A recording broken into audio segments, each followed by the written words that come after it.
Well, hello, fellow Hoodats and Saints fans. Another heartbreaker again today, 2 weeks in a row. Quite frankly, I'm getting tired of this crap. It's got to stop, and we'll talk about that in a second. Don't quite know if Jason will be able to make it tonight. It's not looking good so far, but if we can, we might be able to get him in a little later. But I'm pretty sure he would probably echo most of what I'm going to say, probably a little more vehemently and upset about it than I am. Not that not upset about it. I'm kind of pissed off actually, but um, Jason basically is a take it to the next level guy compared to me when it comes to stuff like that. But I was doing it earlier. Um, Immediately after the game, there was no way I could have did this show because it would not have been um, PG-13 friendly, so to speak. Because the thing that got me the most in this whole deal was the fact that when you look at, I mean, the way this game finished numbers wise, y- Saints did everything they needed to do. You would think to win the game. Total yards, passing yards, rushing yards. We had edges in all of them. Average yards per play, we were right there with them. Here's where it killed us.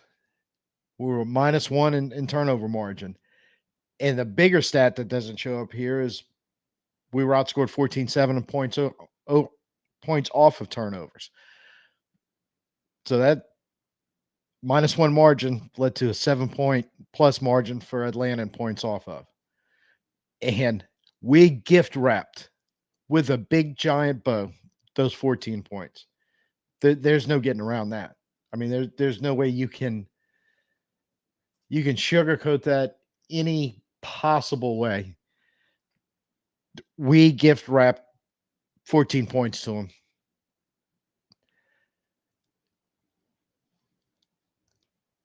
And here's the one that kills me.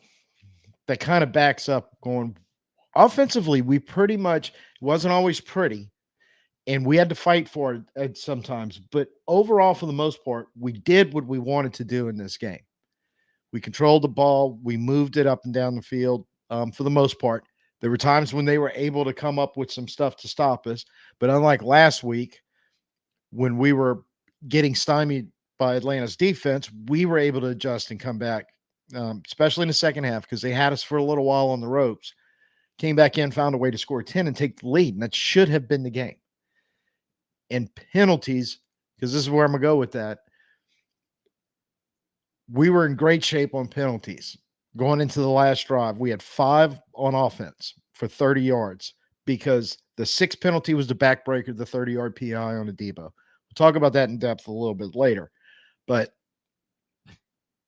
that was the gift wrap field goal. Because in my mind, our offense put up 24 points. Their offense put up 9.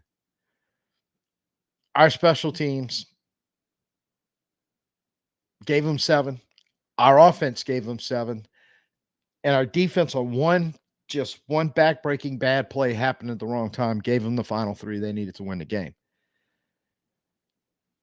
And I was livid because for the most part in that game, I was uncomfortable at how close it was. They got the lead, especially the way that they ended up getting the lead was kind of painful and extremely hard to deal with. But I just felt like most of that second half, even when we were struggling offensively, the defense was for the most part keeping us in the game. They were not giving up explosive plays at all. We weren't getting any, much like last week, we didn't get any, but we weren't giving them up. And when you're looking at the big plays, typically they're broken down plus 10, plus 20, and plus 40 yards. You talk about last week, 2 explosive plays plus 60 broke our back. In a game that, in reality, in my mind, we should have lost. We should have gotten blown out and the dome been empty of Saints fans by the fourth quarter. They kept us in the game mostly, and we couldn't seal the deal. Well, this one, we kind of kept them in the game, and then we couldn't seal the deal.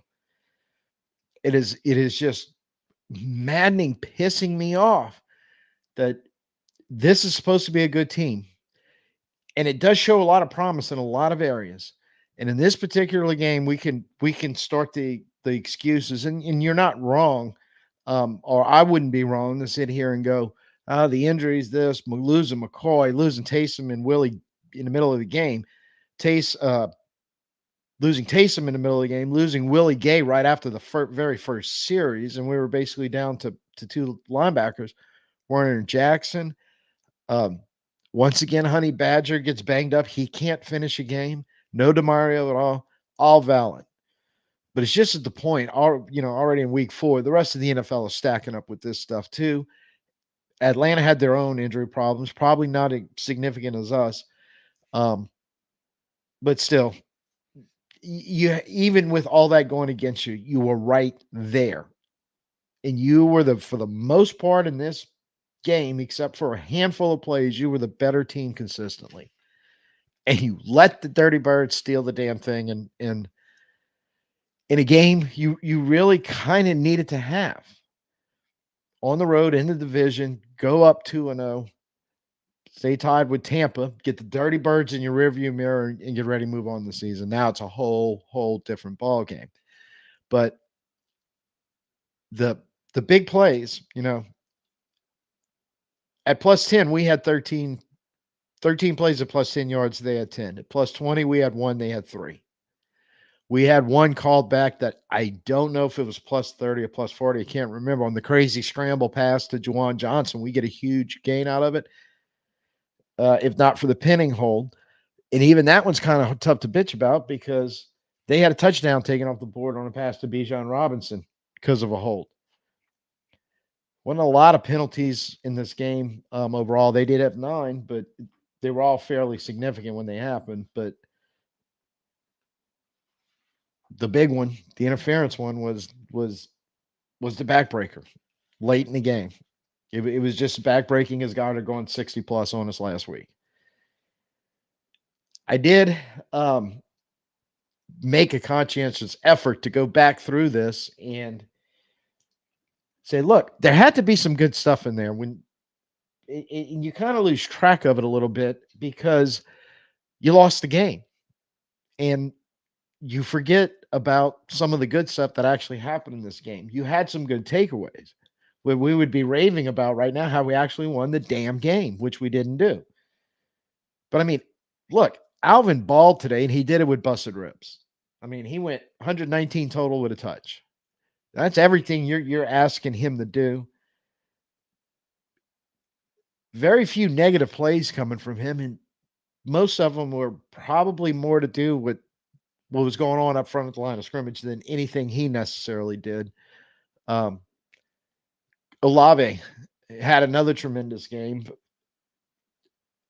8 for 87 on 10 targets. If not a couple of inches, maybe 6, maybe less than that. He's got a 9th catch for a touchdown on just a that kind of. I'm trying to remember. I know Carr was rolling to his right. We did a few rollouts this week with him, but he also did scramble a little bit. He moved around. He had to. He threw an almost dime on the run either way, downfield to Olave, which I think that would have been a plus 30. It was or definitely a plus 20. It was a significant pass play down there that he makes a hell of a grab on it, just inches away from trying to be able to get 2 feet down. I mean, you were that close to add another touchdown on there. So I'm looking at those two at Kamara and Olave going, they did what they had to do. They showed up, they played, they balled. But it wasn't enough. But it was good to see. Peyton Turner. I really thought we were going to win the game when all of a sudden Peyton Turner showed up, gets the only sack of the day on a strip sack when we really needed it. Because they had driven into the red zone. A penalty had pushed him back. We push him back either further. We give up a little safe play to make sure they don't. I think that made it 3rd and 31. We gave up like 16 or something like that on the next one on a short pass. So we held them to a field goal when potentially, and I do believe that was the drive where Robinson got the touchdown call back, where they finally had us on the ropes. And if they can hit one more big play in there, we're in trouble. We don't get a chance to come back in this game and do what we did. Turner is the guy that steps up and makes the play we desperately needed at the time. I would be raving about that if not for the fact that we lost the damn game. Um, this one's a little tough for me because of the of Adebo committing that 30-yard PI on that drive. I know I did, and when I went back and looked, before that, and I was shorting the game and had a bunch of stars by his name and some on some defensive plays, but I kind of forgot about that because I was just so upset about the just it's kind of bad coverage. He does get a little aggressive at times in man. He can get a little handsy. All that stuff kind of, in a way, played into what happened on that play, but it was definitely a PI and it was a big one. When look, man, you just needed to get us some tight coverage and a chance to do what you were doing all the game. So he had 3 pass breakups in this game. He had a pick. He had 11 total tackles. A lot of those tackles were not on balls caught on him as much as getting up and bailing people out who had missed a tackle or missed an opportunity to make a tackle because they took a bad angle and couldn't push somebody out of bounds or whatever. So he was cleaning up stuff like he was playing free safety as much as he was playing outside corner. But the one time we didn't need him to make a bad play, he made a bad play. Grabs the PI. Earlier in the game, he got called for a PI, but Mooney ended up catching the ball anyway, and it was declined by Atlanta, which that PI was happy he did it because Mooney, that was one where he got beat off the jump. Mooney beat him.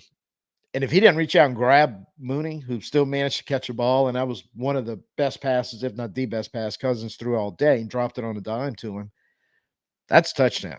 And we're whole different ball game, whole different scenario plays out. So even then, it's like, yeah, thank God he grabbed him because we ended up not giving up a touchdown by our defense all day. That would have been one had he not done that. Been better if he'd had tight coverage to begin with and never gotten that situation. But at least he did what he could do to keep the scoreboard clean on that play. Some minor stuff. I don't guess this one's really minor, but Lemieux looks like he may have stabilized the inside of our line. Now, granted, this was not against the beast Jalen Carter and the beef that Philly was bringing in with those 5 and 6 man fronts. Atlanta did try some of that today. Wasn't as effective, but we seemed settled in the middle. I know there were some, if you're watching some replays or watching the game, Lucas Patrick back at left guard. They got him a couple of times and not very good, but at other times he played really well. I think the line overall was kind of an up and down issue. I don't think at any particular time any of them were especially horrible or very bad like they were at times last week. But at times they definitely struggled. They kind of fought through it. And if you look at what went on, for the most part, they held it together because we could run the ball and we could at times throw it.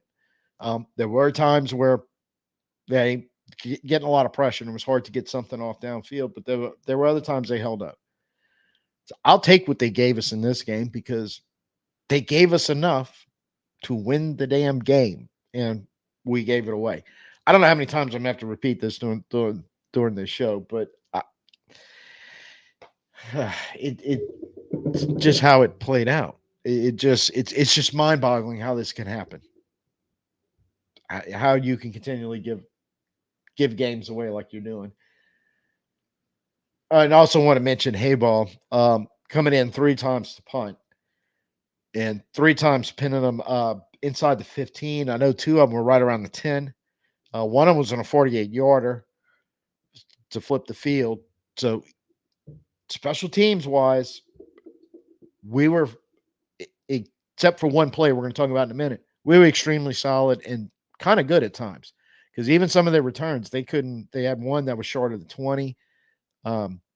When so the kick returns, the punt returns, our punt coverage, kick coverage, all that stuff was good except for one. let's just go ahead and start off with that one. Shaheed, my God, he's a great punt returner. He's really one of the best in the league.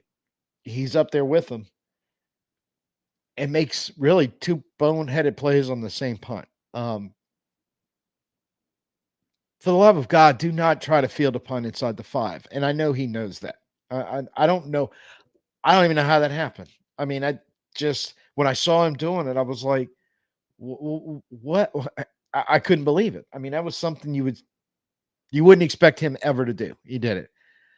Then he double downs on it by getting himself in. I don't know how he even managed to do this, but get himself in that weird position of the ball getting in on him, chest or shoulder pad or whatever, it hitting it banged off of. Yeah, that never happens with him ever. Don't know if he misread the punt the whole time, if he got lost on the field. I know he had commented on it after the game. I hadn't seen his comments on it yet. Um,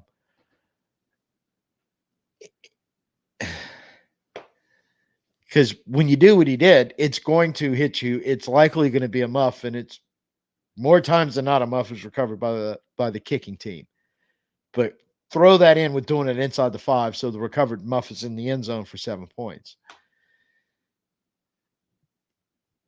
And for the most part, he played a solid game after that.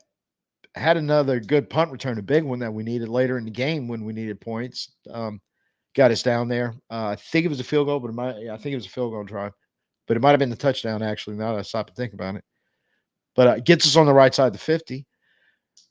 Did a great job in the passing game. Receiver as a receiver, made a couple big catches for us. I think he had the plus 20 yarder. Um, didn't drop a ball. I mean, just again like a Debo. Debo played a great game. He played a very solid, borderline great game, if not for the one massive screw up that cost us. Derek Carr. Let's talk about him. Much like he and Cousins mirrored each other. I think they were like one had 35 completions, one had 36. The passing was like 238 to 239. Neither threw a touchdown. They both threw a pick. Both their picks turned into touchdowns. One of them just happened on the pick.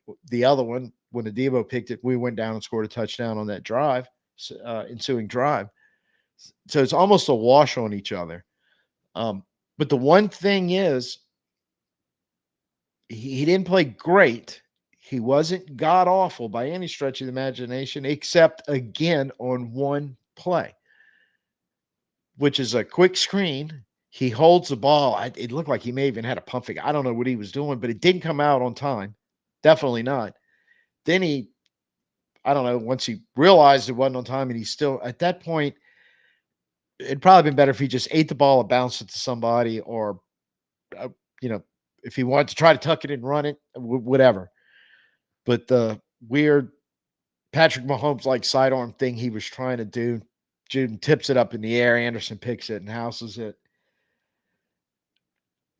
You win the game, we'd be like, shaking our fingers like, God, guy, don't do that again. But despite the fact he wasn't incredibly awesome, other than that one play, he really wasn't bad.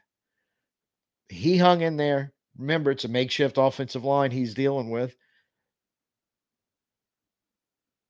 Losing Taysom during the course of the game hurt our offense a little bit. He's dealing with a lot of stuff. Outside of that one play, he dealt with it most and kept mostly putting us in a position to win the game. Were there some bad throws in there? Yeah. I mean, he wasn't spot on all game. He was on time and on target enough that, again, we should have won the game if not for the 3. I mean, we wrapped them up. That was the 3 plays, the PI, the muff punt, and that crazy interception that if the ball ain't out quick, there's no point in throwing it unless you're throwing it at somebody's feet so you can take the incompletion. But there it is. All 3 of them bit us on the ass as hard as anything has ever bitten us on the ass in the last couple of seasons. It's a game we never should have lost, game we should have won. So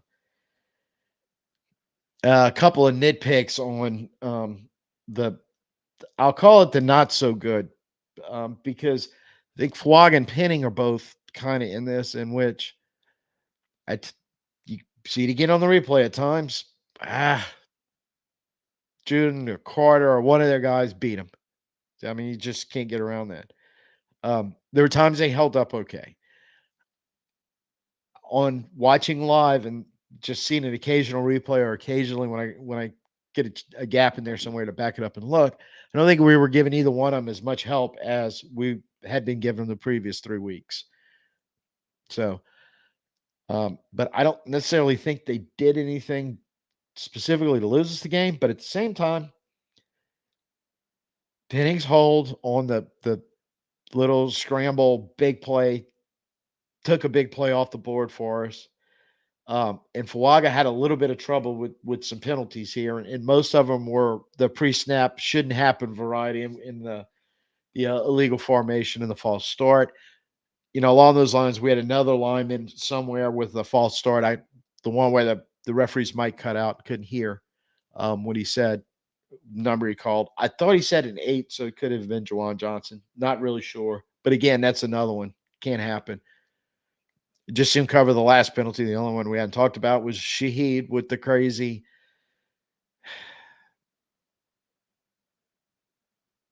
what hop, skip, jump forward or whatever that was right before the snap on the illegal motion. Man, just keep going sideways so you know for sure the ball snapped, then run up the field. Again, most of these didn't hurt because I think 3 of them actually happened on the last 2 drives where we kicked the field goal and scored a touchdown, so we overcame them. But still, defensively, for the most part, nobody really had a major screw up that cost us anything, like a big explosive play. Let me put it that way. But there was a bunch of not a bunch, some key little stuff that happened here. Most of them are missed tackles, and I know for a fact I can put Taylor, Honey Badger, and Harris twice in this category of missing a tackle or missing an opportunity to tackle because they were just out of position, or in the case of Honey Badger on Robinson's 3-yard catch that turned into a 20-something yard run after the catch. Ran up, took a little fake, just kind of took himself out. Robinson gets around him when it's like, yeah, just if you don't take the fake, you got a chance of at least getting a piece of him and slowing him down, and hopefully somebody can come help you if he doesn't get the tackle. Stuff like that. So I mean, that technically goes down as a missed tackle. He never got close enough to touch him, but it was a misplay on a tackle situation. The reason why I marked those down, they were all of that ilk where it was a short check down. We held into that where we're trying to come up, make tackle before they gain yards, and we didn't do it. Missed tackle or got out of position or whatever. I know there was more. That's just the ones I marked down. And what that did was just kind of extend drives a little bit. Time of possession was already heavily in our favor. But stuff like that evens it up a little bit, or they pick up a first down, or they pick up enough yardage to get a manageable third down or short yardage situation. Chains move. Field position gets a little better for them and a little worse for us if we do end up getting them to punt it. So those things kind of stack up, but for the most part, I think we overcame the stuff like that. It's the three nasty plays that ultimately did us in, and it never should have. I mean, there's I don't think anything anybody can say or really talk me off of the fact that um, we were the better team today. By and large, we were the better team. And I think the difference in the game is on the plays we weren't the better team. It was horrendous. On the plays where they weren't the better team, it was off by a little bit. So it wasn't that great big disparity where we're giving up the crazy touchdowns or we're got them backed up out of field goal range at less than 30 seconds with no timeouts, and we bail them out. They were missing tackles. They were doing kind of the same thing that we were doing, but they weren't giving us that big chunk play. Their turnover, we had to earn our 7 points off of it because we had to drive down the field and score. And I would think that was Taysom's second touchdown run. So be hard to move me off the we weren't the better team angle I'm taking now. If Jason were able to make it tonight, he probably would be throwing some pretty good arguments at me, and they probably mostly be legit. But the more I think about it in the last 6 hours, I'm going, F, we should have won that game. We were the better team. We did the most things to win, and we did the most things, terrible things possible to lose it, and ultimately difference in the game. Northern Saint, this is going to keep me up tonight. Again, last week, I 3-1 is going to keep me up tonight. 4-0. Again, last week, sitting at the game, then watching the replay of it later, I did back off my initial comment that they were the Philly beat us. Um, they mostly their head coach, but in a few other spots, they did it enough to keep us in the game and give us a chance to win, and then we blew it right back to them. Um, I feel like today we earned a lot more. You know, like I said, we put up 24, their offense put up 9, and remaining 17 was gift wrapped. And if you just don't gift wrap one of those plays, you walk out of there with a win. So razor thin margin of error for 3-1. 4-0, a bit of luck to keep us in that game, but we had a good shot at pulling that one out and limping out of the dome with a win going, whew, sort of like Atlanta did today, honestly.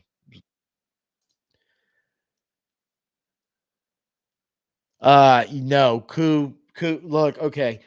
My feeling of where we're gonna pull this game out happened right after the PI because I mean they had the little marker on the field and he had hit us long, I think early in the game, the 54.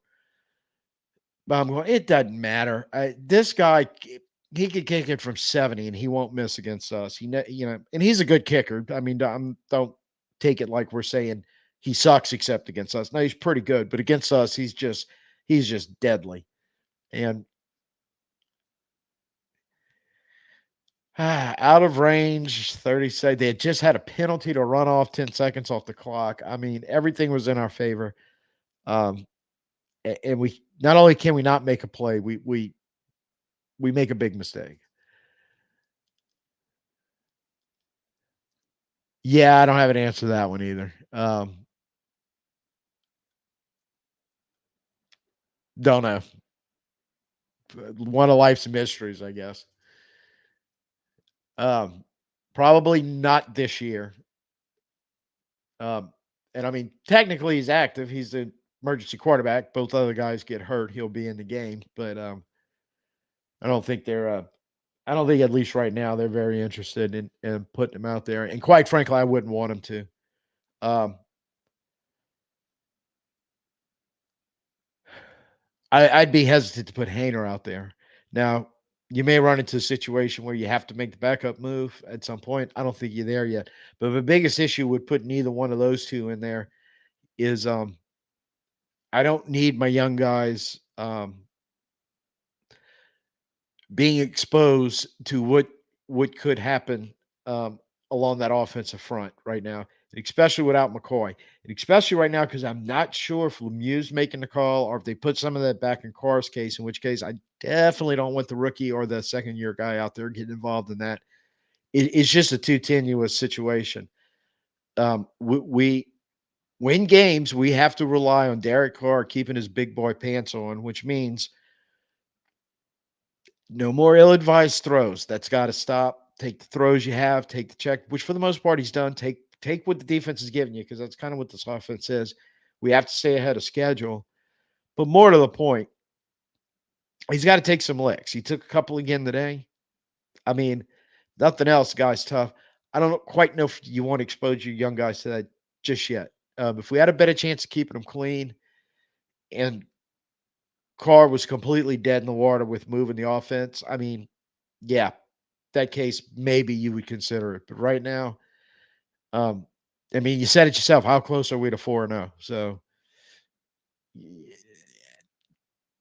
yeah, I don't think flipping one of those two in the game is going to quite work out like everyone would hope it would. Could be wrong. Maybe Rattlers, Jaden Daniels. I just don't think so. I think he would be closer to Caleb Williams right now, and you watch Chicago play, they're spoon feeding him right now because they just don't want to risk giving him too much or putting him in a position of real danger behind an offensive line that's probably as average or shaky as ours is. Uh, I'd have to go back and look and think specifically, but yeah, it was definitely PI on it. It absolutely was PI on a Debo. I mean, he grabbed him and spun the receiver. And the ball really wasn't even in the vicinity yet. Um, Pass rush. I don't know. I'd have to go back and look at him. And honestly, I don't know if I can stomach going back and rewatching this game again. But you got to remember, even though we're in man, in these situations, go back and watch the 60-yarder we gave up to um, Goddard last week, where we get man, but we still are playing kind of soft on the rush. Um, really only sent 2 guys last week on that play. So I don't know how many we sent on this, to ask your question. Now, for the most part, they handled it's one of the knocks I have on the defense is, uh, we did get some pressure at times. We only got the 1 sack. There were a couple of times that sort of like they did to us in Carr, there was a couple of times it got right in his grill, and it was a very uncomfortable passing situation. And to be honest with you, I don't know if either one of them completed any of those. So, um, if a Debo doesn't, he kind of got himself out of position, sort of like the PI that they declined to take the pass play to Mooney in the first half. Um, Kind of got out of position and got handsy, and in a bad way got caught, and especially on something like that so deep down the field, on both of them on a sideline, a long pass like that, it is incredibly hard to get away with that and not get a flag thrown on you.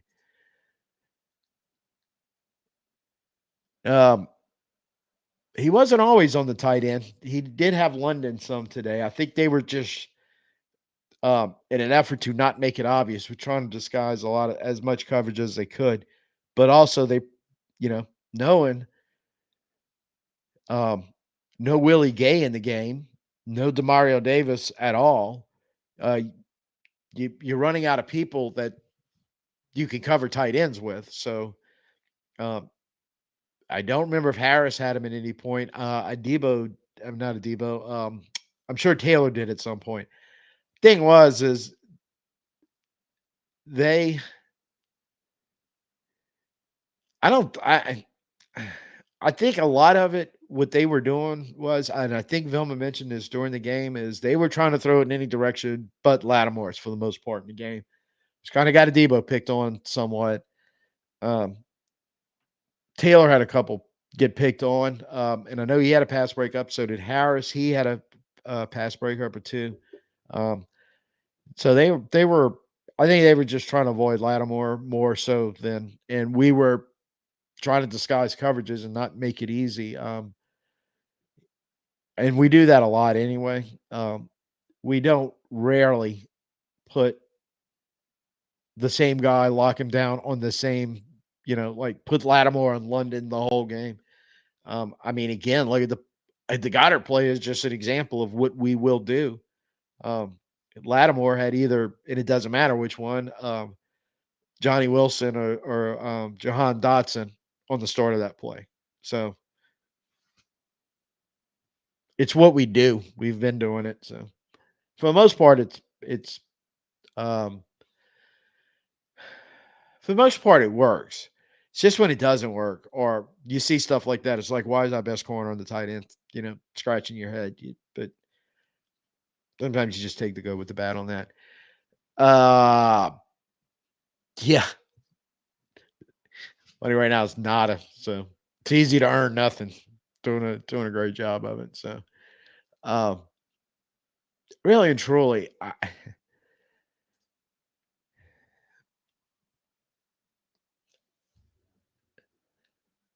and to kind of sum up a night where I just I don't know what you say. I don't know how you put this in perspective. I don't know how good this team is. I look around the NFL, it's really hard to figure who's good and who's bad, who's doing what. Um, Kansas City's got to be the most god awful looking 4-0 team I've ever seen in my life. They're the two-time defending Super Bowl champ. You know, um, the Ravens, which they were well on their way to winning tonight, came in at 1-2. They've got to be the best looking 1-2 team I've ever seen in my life.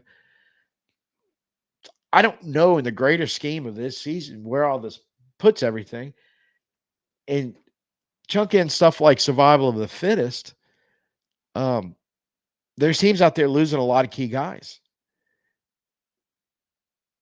and some of them are finding ways to win, and some of them not so much.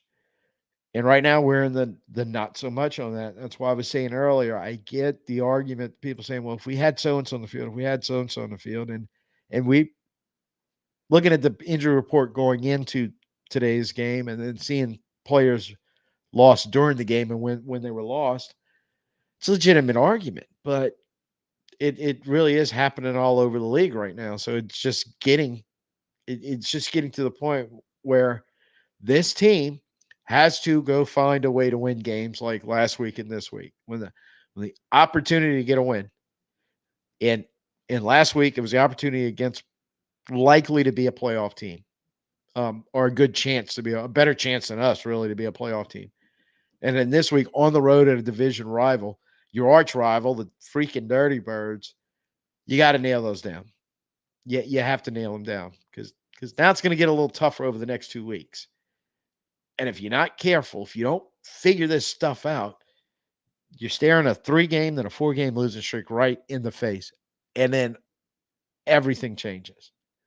Part of this is, and I'm going to go back to what Northern Saint just said about the pass rush, when we were sitting in that situation on the PI with no, you know, let's just say this. The two plays at the end of the game last week and this week that flipped it and ended up putting the other team in a position to beat us. Demario Davis wasn't on the field for either one of them. He was hurt last week early in the game and couldn't, and obviously didn't make it at all to this game. But point is, Demario's normally the guy that rights the ship. He makes the big play, or when somebody else boo-boos, he manages to go bail him out some kind of way to prevent. And he wasn't there to do it 2 weeks in a row. It's time for somebody else to look around and go, you know what? DeMario's not on the field this play, so I'm going to be the guy that go makes a big play. Because it is a little disappointing, that situation late in the game, knowing they had no timeouts and they had to pass the ball. We didn't get a little more. You're expecting a little more from Younger, Anderson, and Brazil than what you necessarily got. But again, I'd have to go watch to go, did we suddenly just soften the pass rush and only send 2, or some of that other stuff we do? But somebody has to do it. You know, you like think Honey Badger can do it, but Honey Badger's Honey Badger. Many times he makes the big plays to bail you out. Sometimes he misses. Normally, it's his misses aren't catastrophic failures, but yeah, like the misplay on Robinson early in this game. So, like to see him maybe out there. Maybe he could have done something on that. I don't know, but we have enough good players on that defense for somebody to go, look, I can or won't be DeMario all the time, but in these situations when he's not here, one of us has to do it. They can have a meeting and decide amongst themselves who it's going to be, but I think somebody really needs to step up. And I mean, out of necessity, got to be the guy to come up and make a big play or stop a big play from happening because somebody else had a screw up, and you're able to go, hey, I can go bail that out and get in the position. My guess is because Honey Badger was hurt, and for some reason they needed another safety out there. The game broadcast, by and large, sucks when it comes to stuff like this and not giving you information in a timely manner that you can get on Twitter. For example, I knew right after the first drive they were looking at Willie Gay's hand, and he was questionable to return because one of the usual suspects of the Saints beat writer reported it, and they all sent it around. It turned out to be true. Believe Taysom Hill went to the locker room at 4:49 into the second quarter, uh, grabbing. They said his chest or his side or whatever, and it sounds like it's ribs on the other side from what he had last week. Uh, well before anybody, I'm texting it out to people in our text group, going, Taysom's in the locker room grabbing his chest on the way there at whatever they said, 4 minutes 49 seconds or something. So you don't hear about it later. So long way to get around that. We knew Honey Badger was out, not likely coming back at the point late in the game. I don't know. Somebody else in that secondary could have limped off the field or something, and Gray had to be out there. So, um, I mean, that's the reason why Jonathan Abram is on the practice squad is Gray in the special teams and the team makeup and how they want to keep players and all. He's for safety. So just like everybody else, you get a banged up and some injuries. All of a sudden, some guys you're going, got to get out there and get some snaps. They got to go out there and get snaps. Um, I think they try, just not always there. 6 for 60, and we couldn't tackle him. So I think he's huge. And in all actuality, one thing I will say that gave us a shot to win this game is Raheem Morris and Zach Robinson, whoever was responsible for this. Because I thought DA should have taken the points on the field goal. We turned it over on downs, but it was crappy field position for them. And the reason why I thought we should have taken the points and at least get it down to 3 is because we had 3 timeouts left. Odds were they were going to bang it with Tyler. That's what I'd have done. Just hand it to him 3 times, see if we can tackle him before he gains 10 yards and have to burn all 3 of our timeouts doing it. And they didn't. And they had an incompletion because the guy trips over himself and falls down. And then, you know, we got a play where I think it was Algier. We push him out of bounds on the 3rd down, stop him short and stop the clock. So we're able to hold our timeouts. So he's big. I think it goes the route that they want to go. They use Bijan in the first half more, and a lot in the 3rd quarter. That seems to be the trend.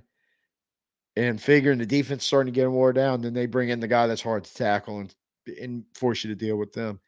Uh, and that goes back to very similar how they used them last year. Why on earth they chose to not do that in that situation, I don't know, but thank you, because then it made DA's play correct because it kind of worked out. It's like I think we actually had to burn 1 timeout on the first run, and so we had 2 left. But we got the great field position. I'm almost positive that's when Shaheed had the pretty nice punt return to get on the right side of the 50, and great field position. We go down and score. So who knows? Um, but to answer your question, we'd have found out more because I guarantee you late in that game, I wouldn't have stopped handing him the ball at 6 for 60. Um, no, off the top of my head right now, no, especially not the way we played the last 2 weeks. However, you want a team that wants to complain about injuries, but they just 4-0, so I don't think anybody wants to hear that song and dance. Talk about a team that lost Hollywood Brown, Pacheco, their number 1 running back, and they don't really have anybody behind him. And then it looks like Rice today sounded like a torn ACL. So it's a little bit of a struggle bus going on there. I mean, they're only in when you say only 17 points, sometimes that's like, yeah, but some NFL teams.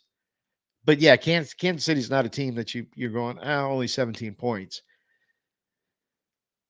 So on the downside, down some weapons. Now you still got to. I would say Kelsey is probably a good chance to go off in that game against us because that's the kind of shit that's been happening to us all year. He really hasn't done anything. He'll go off against us. So I think our defensive matchup helps a little better because he's missing some weapons. Still got to deal with the 4-2 rookie Worthy, who, geez, that kid is fast. So you'll have your issues. Off the top of my head, defensively with them, they have a very creative scheme. They use their defensive backs really well. I think Jamari Connors, I believe, is one of the newer ones. Trent McDuffie. It's kind of like Paulson and Debo, the way we use them. They're pretty good at doing that, create some havoc. But I think the big thing is Chris Jones. Can we block him? Because he could turn in a performance sort of like Jalen Carter did. Only difference is Jones can be as disruptive as Carter is, and can also grab some stats like sacks and forced fumbles and other icky thing and tackles for losses. So um, I would say right now I'm not liking our chances so much, but we'll say this: it's Monday. We've got a little bit of a longer week to get there. We might be able to get the right guys back healthy. So who knows?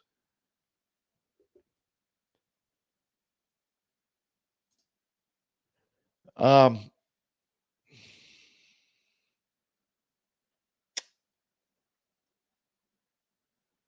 I don't have a clue. Um, they're so tied together. It almost seems like one wouldn't happen without the other one. I mean, that they're really tied together at the hip almost at this point.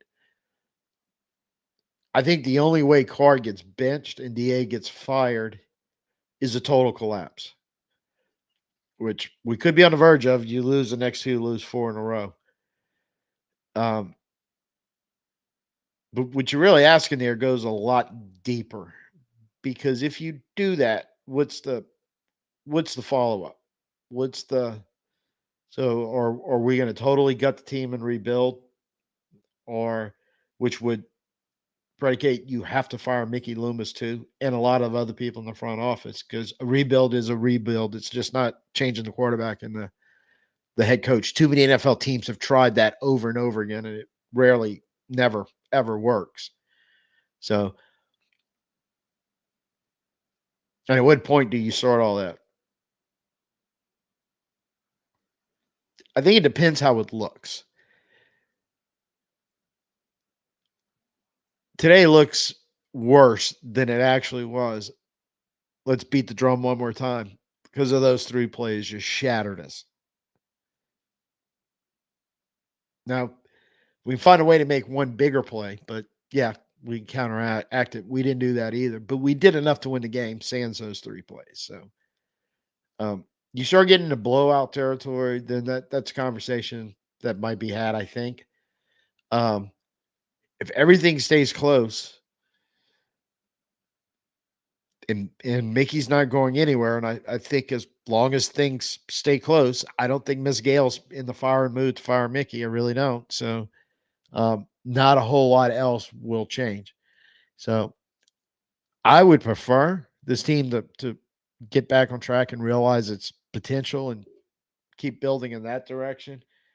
Because if total collapse happens, it's going to be a miserable season, and uh, I'd prefer not to go that route. I'd prefer to get this righted back up and go win games you're supposed to win, and go win games you can win, because you could have won today. You should have won today. Already sound like Jim Moore. Coulda, woulda, shoulda. But yeah, we should be 3-1 right now. Well, yeah, because you lose that when you 1-2 in the division, you're going to be uh, well, either at 500 or below. Uh, 2-2 now, so if you don't beat KC, you're below 500. Then you're well below 500 if you lose to Tampa. So um, I'm not thinking too far at Tampa. I'd like to figure out a magical way to go to Kansas City and steal this game. Um, if we get as close as we did today to stealing it from Atlanta, and then actually figure out a way to do it, a lot of these conversations are going to change. To keep crapping the bed and keep losing games and stacking up a bunch in a row. Again, um, that's when I think big changes has to come, and it's got to come all over the organization. And I don't think it's going to happen in season. It might, but I doubt it. I think it would be after the season, and we'd have to see how it all shakes out from there. Um, I'd like to give this one more chance. You're so heavily invested in what you're trying to do right now, because you kept Da another year. You brought in all this offensive personnel. You're trying to turn over the roster the best you can and get younger, of which your insane salary cap problems that you put yourself into, that you're starting to see the light of the tunnel, can almost get out of that. And then maybe you can make some different moves, do some different stuff as far as your roster than what you've kind of been restricted to the last couple of years. So um, the biggest thing that they could do to save themselves is quit giving games away. Get a position to win a game. Go win a couple of them. All right, let's start with one right now. Get yourself in a position to win a game and go win the game on a tight one like we've had the last 2 weeks. Do that, especially if you do it against KC and or Tampa Bay. There'll be a lot more "all be forgiven" coming from Saints fans, but yeah, I think patience is running out right now, so to speak, on the whole deal. So, um, overall, like you said, long week. Hopefully, we get some guys back healthy. Hopefully, we get right in the head. Hopefully, we could quit. No, not hopefully. Have to quit doing stupid crap and shooting ourselves in the foot. Self-inflicted wounds have got to stop. Got to tighten that up. Um, not putting the ball in jeopardy. Did that twice today. Bit us on the ass. Just staying solid. Don't let the little small mistakes compound. Go make a play to stop it. And in defense of some of the people I called out for missing tackles and all, when they at times did go make plays and counteract it. So it was like, okay, you screwed something up, but you went out and made the play after to fix it. I think right now it's almost like a play by play situation. This team's in. Just look, win the next play. Let's go from there. And at the end of the game, quit screwing up mightily.